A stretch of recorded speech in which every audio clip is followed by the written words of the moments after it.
Bonsoir à tous. On va vous proposer des témoignages assez rares ce soir dans Complément d'enquête. Témoignages de corrupteurs, de corrompus, de chefs d'entreprise sur des marchés publics, de policiers de la BAC dans les quartiers nord à Marseille. Et pour la première fois, vous allez l'entendre, l'un de ces policiers va nous raconter à visage découvert ce qui se passait vraiment dans cette BAC. Son témoignage est proprement sidérant. On l'écoute tout de suite. La tentation de la corruption, c'est le thème de ce 205e numéro de Complément d'enquête. On arrive à mon ancien travail. La BAC Nord. C'était là. Ici. Vous pouvez rentrer encore dans ce commissariat? Non. Dans ce commissariat, comme ailleurs, je suis wanted. Ça veut dire quoi? Ça veut dire qu'ils veulent ma peau.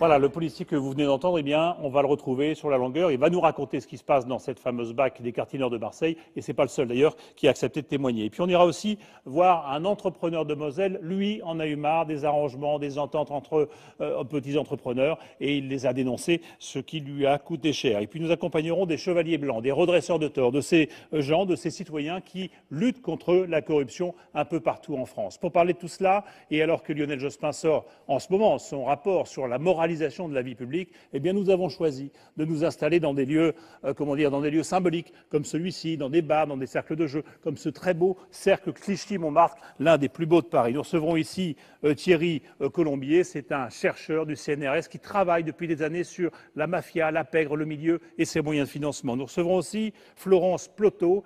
Elle est fonctionnaire et elle a osé un jour dénoncer ce qui ressemblait à ses yeux à des fausses factures. Mal lui en a pris. Et puis le juge Alphen, lui, il sait ce qu'il en coûte de s'attaquer à ces dossiers-là. Mais commençons donc par ce qui se passe à la BAC de Marseille, ou ce qui se passait dans cette BAC, puisque le service a été dissous par Manuel Valls quand il s'est rendu compte que certains de ses membres, de ses policiers, avaient l'air de se comporter davantage comme des voyous que comme des policiers. C'est un reportage de Clément Castex, de David Dameda et de Vincent Buchy.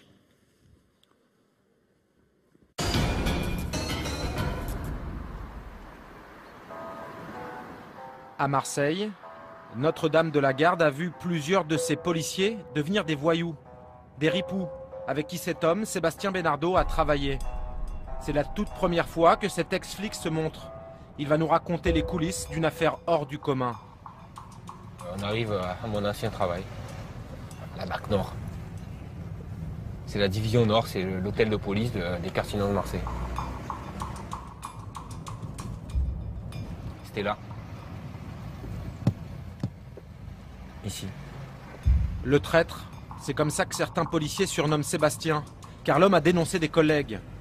Vous pouvez rentrer encore dans ce commissariat? Non. Dans ce commissariat, comme ailleurs, je suis wanted. Ça veut dire quoi? Ça veut dire qu'ils veulent ma peau. Si Sébastien se sent menacé, c'est parce que grâce à lui et à quelques autres, Marseille a vu éclater un des plus gros scandales de la police française. C'était il y a quelques semaines, une quinzaine de policiers arrêtés, menottés et mis en examen. Tous appartiennent à la brigade anticriminalité du nord de la ville. Ils sont accusés de vol, de racket, de trafic de stupéfiants. La récupération de drogue sur des dealers, la récupération de cigarettes, des pratiques de perquisition illégales, tout y passe. Et cela de façon répétée dans le temps. 30 fonctionnaires suspendus et 7 policiers qui dorment en prison depuis plus d'un mois. L'équipe de jour de la BAC Nord a été dissoute.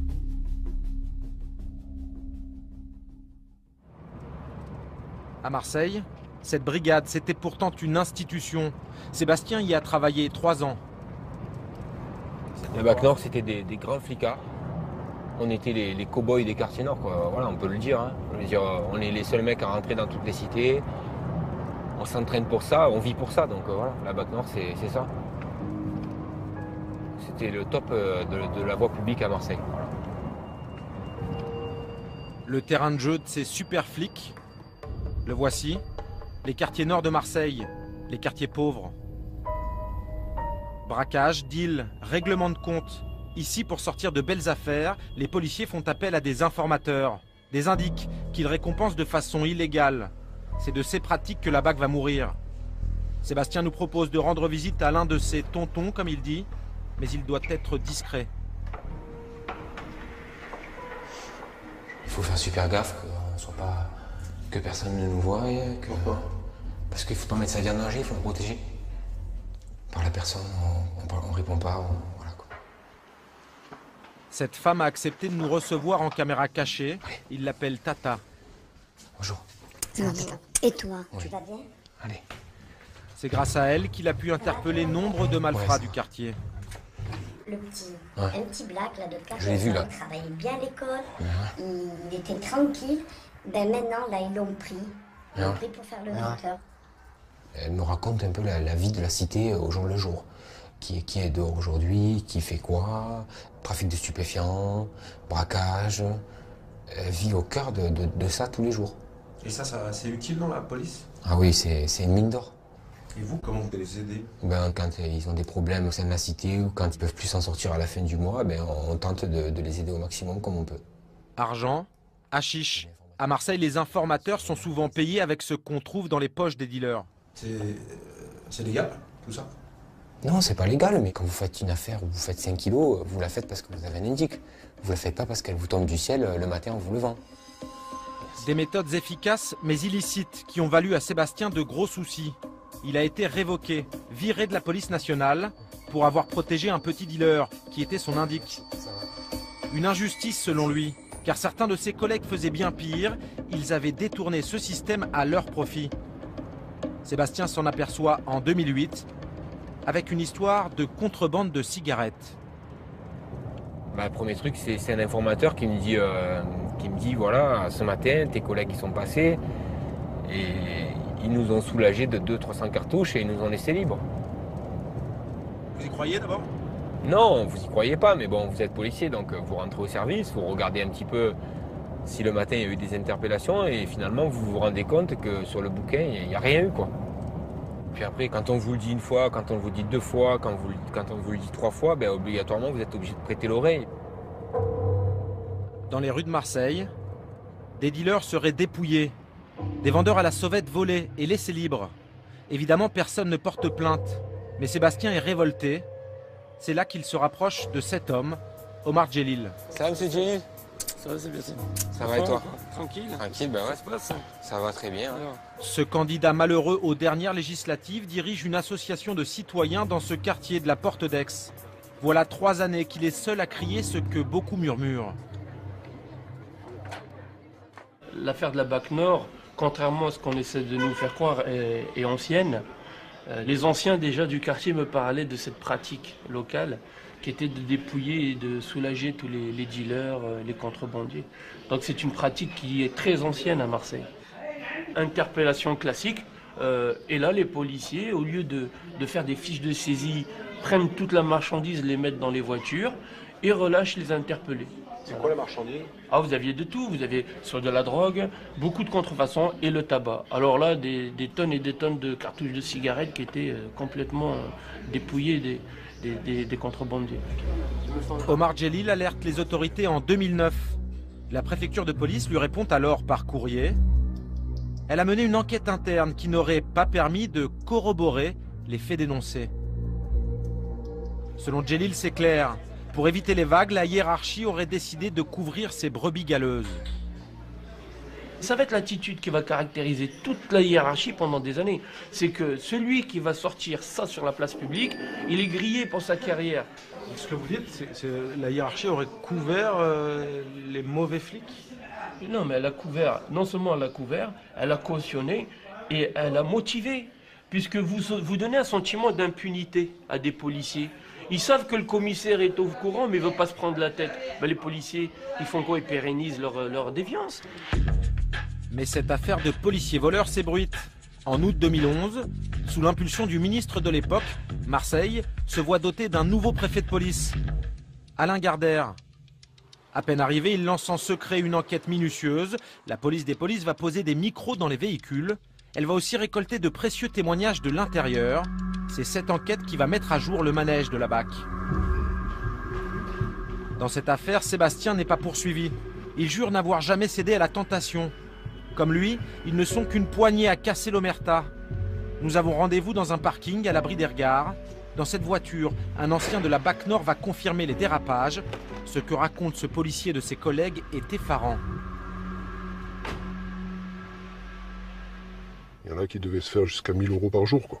Des fois, de la coque, ça monte jusqu'à 12-15 000 €. Hein. Si vous prenez 300-400 grammes, vous la revendez, ça chiffre vite. Hein. Il y a des policiers qui ont revendu de la drogue à des dealers. Eh oui. À des dealers de quartier, soit du Nord, soit du Porto-les-Tenders, quoi. Ils se levaient tôt le matin pour pouvoir aller revendre tout ce qu'ils avaient encaissé peut-être la veille ou les jours avant. Des policiers auraient gagné jusqu'à 1000 € par jour en vendant de la drogue volée. Et selon cet homme, dans la police marseillaise comme dans la mafia, régnerait la loi du silence. Moi, ça fait très longtemps que je suis au courant. À Marseille, tout le monde le savait. Ça fait une dizaine d'années que ça existe. Mais il fallait rien dire. C'était l'omerta. Pourquoi? Parce que c'est la police et il ne faut pas y toucher. Notre linge sale, il faut qu'on le lave en famille. Pourquoi vous vous cachez? Parce que déjà, d'une, je suis en activité. Et pour ma sécurité. La peur des représailles. Chaque jour, elle torture aussi Sébastien. Il dit être victime de coups de fil anonymes, de menaces, de filatures. Il en est sûr, on lui veut du mal. Voici la rue où il habitait. On m'a cassé mon véhicule 4 fois en pleine nuit, à 4 reprises. On m'a brisé la vitre, tordu la portière, cassé le Neyman, cassé le plat de tableau de bord. Tous les véhicules de la rue ou... Non, que le mien. Qui a pu faire ça? Je sais pas. Ça peut être la BAC. Oui, ça peut être des fonctionnaires de la BAC, bien sûr. Mais c'est quand même des policiers pour faire Non, ça. c'est pas des policiers, c'est un gang. C'est des voyous, ces mecs-là. Vous avez peur pour votre vie? Oui, j'ai peur pour ma vie, mais eux, il faut qu'ils aient peur pour la leur aussi, quoi. Parce que je compte pas, aujourd'hui, je me laisserai pas faire, quoi. Depuis que Benardo a raconté tout haut la BAC Nord de l'intérieur, les ennuis pleuvent. En 2010, sa maison a été cambriolée, vidée. Problème, à l'époque, c'est lui qui tape le procès-verbal et imite la signature d'un collègue. Il le jure, à Marseille, c'est une pratique courante. Mais pour ce faux, il a été sanctionné, suspendu 1 an, dont 1 mois ferme. On me reproche d'avoir fait le rapport d'intervention au nom de mon collègue. Voilà, parce que comme il y avait personne qui voulait venir... Vous avez signé à la place? Voilà, j'ai signé à sa place. Dénoncé à son assurance et à la presse, il a même été condamné en justice. Sébastien en est certain, il a été saqué par ses responsables. J'étais dans un cercle vicieux qui fait que tout ce que je pouvais faire depuis 3 ans, du moment où j'ai dénoncé ces faits de la BAC, j'étais l'homme à abattre dans la police nationale. Donc chaque petite erreur vaut une grosse sanction. Depuis, Sébastien Benardo a été révoqué, licencié. L'ex-flic de 36 ans a aujourd'hui quitté Marseille. Entre lui et cette ville où tout peut arriver, il a mis 50 km. Dans cette jolie demeure, il s'est installé avec femme et enfants. Ici, les journées sont bien longues. Sébastien se sent puni. Qu'est-ce qu'on vous fait payer? Le fait d'avoir parlé. Voilà. De ne pas savoir tenir sa langue. Vous regrettez? Non. Je ne regrette pas, non. Je suis comme ça, c'est en moi, je suis quelqu'un de direct et de franc. Je peux pas garder des choses comme ça pour moi. Et je peux pas être le vilain petit canard que eux veulent et me taire, c'est pas possible. Aujourd'hui, Sébastien ne touche plus de salaire. Et pas facile de trouver un boulot car son CV est taché. Chez les employeurs, BAC Nord égale ripou. Pour lui, comme une double peine. À la cave, sont stockés les souvenirs tout frais de sa vie de policier. Ça, c'est quoi, ça? C'est les cuissons de la BAC Nord de Marseille. Ça représente quoi pour vous, ça? Oui, vous avez vu, c'est mis au placard. Outre son attirail, reste à Sébastien un espoir, celui d'être réintégré. Ces chemises, ces vêtements de policier, vous les remettrez un jour, vous pensez? C'est à Manuel Valls qu'il faut demander ça. On l'espère toujours, mais bon, après, il faudrait que le Seigneur il donne un petit coup de pouce, quoi. Ah, c'est plus que le Seigneur ou le ministre. Voilà, mais c'est plus facile le Seigneur que le ministre parle. Sale histoire pour Sébastien et bientôt pour le ministre, car tout cela n'est peut-être qu'un début. On parle de braquage, d'indiques assassinés. À propos de la BAC Nord, les rues de Marseille bruissent. Et la police des polices, elle, continue d'enquêter.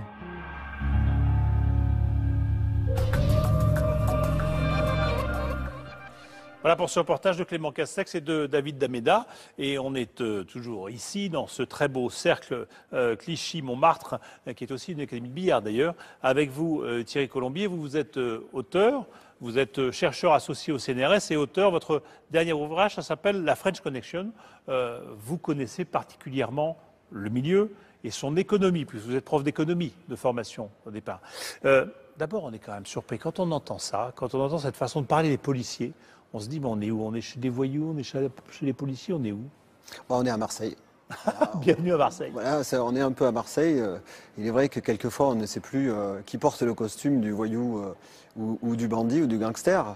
Bon, alors évidemment, il est clair que quand on entend un policier raconter dans les détails... C'est surréaliste ce qu'il raconte. C'est assez surréaliste, c'est vrai, mais bon, depuis 10 ans, on sait que la BAC Nord enfreint la loi, les règles, etc., que c'est constitué un gang.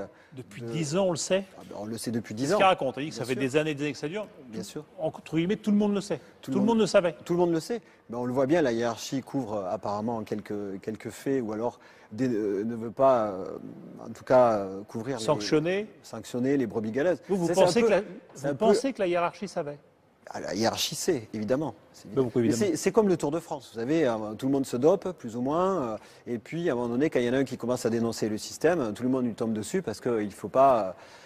On est quand même assis là sur... Vous pensez que la hiérarchie policière à Marseille savait que la BAC Nord, des quartiers nord, avait des attitudes et des comportements de voyous? Bien sûr, mais à la décharge... Et elle faisait rien? Évidemment, mais à la décharge de la hiérarchie, il est très difficile de contrôler les backmen, comme on les appelle, car ils sont confrontés tous les jours à un travail qui est très dur, très pénible, nocturne.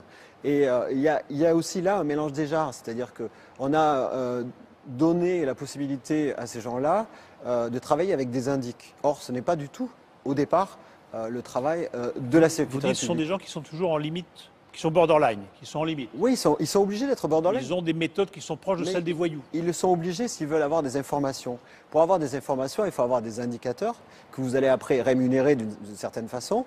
Et il est clair qu'à un moment donné, lorsque la ligne jaune est franchie, on n'est plus dans du racket comme c'est supposé, mais on est dans l'association de malfaiteurs. C'est-à-dire qu'on travaille tous et on partage les parts égales au nom de la lutte contre la drogue, mais on voit bien là que tout est renversé. Ne jetons pas peut-être la pierre trop facilement sur l'ensemble d'un corps de policiers. Ils sont quand même très très nombreux à Marseille. Et là, on parle d'une trentaine, d'une 7, 8 policiers qui seraient éventuellement, au final, mis en cause. Les choses ne sont pas encore terminées. Parce que pour le moment, ils sont prévenus, donc ils sont innocents.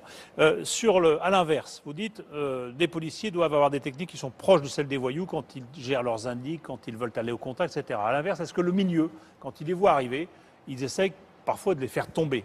Oui, alors des policiers qui pourraient les gêner, justement. Tout à fait. On pense à l'affaire Néret, on pense à des choses comme ça. Tout à fait. Alors là, on est, pour citer par exemple le grand magnétisme, qui est quand même très important à Marseille, puisque c'est une histoire très longue, effectivement, là, on a des personnalités du grand magnétisme qui portent souvent le costume des hommes d'affaires, d'ailleurs. On ne sait plus trop qui ils sont. Mais néanmoins, utilisent des stratégies, des techniques d'approche pour essayer d'avoir de l'information dans un premier temps et pour, dans un second temps, associer ces personnes-là à leurs affaires. Car il faut... Les associer ou les compromettre? Non, les associer. La finalité, c'est d'associer une personnalité. Il faut imaginer une table ronde, comme vous avez ici au cercle, dans laquelle il y aura des parts pour les uns et pour les autres. C'est comme ça que ça marche. Donc les voyous, au moment, se disent, tiens, on a une cible, ça va être tel homme politique, tel policier important, un haut fonctionnaire, ou fonctionnaire, il peut nous servir, oui. On va essayer de l'associer à nos affaires. Donc on va le faire glisser, comme on dit dans le jargon. Le faire glisser. On le fait glisser. Et puis, s'il se révèle utile aussi, Par ailleurs, il a besoin d'avoir de l'argent, des capitaux, s'il a besoin d'avoir des services, parce que les hommes ont tous des vices, n'est-ce pas? Donc le faire glisser, c'est identifier ses points faibles. Voilà, exactement. Et donc à partir de là, on va pouvoir l'utiliser. Et si la personne se prête à ce jeu-là, évidemment, elle va participer à la fête. Il se prête ou il est contraint et forcé parce qu'on l'a fait tomber, parce qu'on lui a mis une femme entre les mains, parce qu'on lui a donné de l'argent, je sais pas quoi. Non, le jeu, justement, c'est du bluff. C'est de faire en sorte que la personne ne soit jamais dans cette position-là. On ne la force jamais. Elle vient toute seule manger à la table. C'est ce qu'on dit au milieu. Elle vient toute seule manger à la table. Et qu'on s'y prend suffisamment. Ah oui, vous avez des personnes qui sont spécialisées. Avec suffisamment de subtilité pour que petit à petit, sans s'en rendre compte, on vienne à collaborer avec le milieu. Exactement. Ça se passe comme ça. Exactement. Merci beaucoup. On va parler aussi de la corruption de ces élus et des chefs d'entreprise avec un témoignage à nouveau rare puisque l'OCDE, qui vient de rendre son rapport en 2012, dit qu'on est assez mal placé, nous, en matière de lutte contre la corruption en France. Donc Tristan Walex, Karine Robillard et Max Pacro sont intéressés à un homme d'affaires mosellan qui, lui, en a eu marre de ces arrangements, de ces petites combines entre chefs d'entreprise pour dégoter des marchés, pour se couvrir les uns les autres. Il a dénoncé et vous allez voir la suite.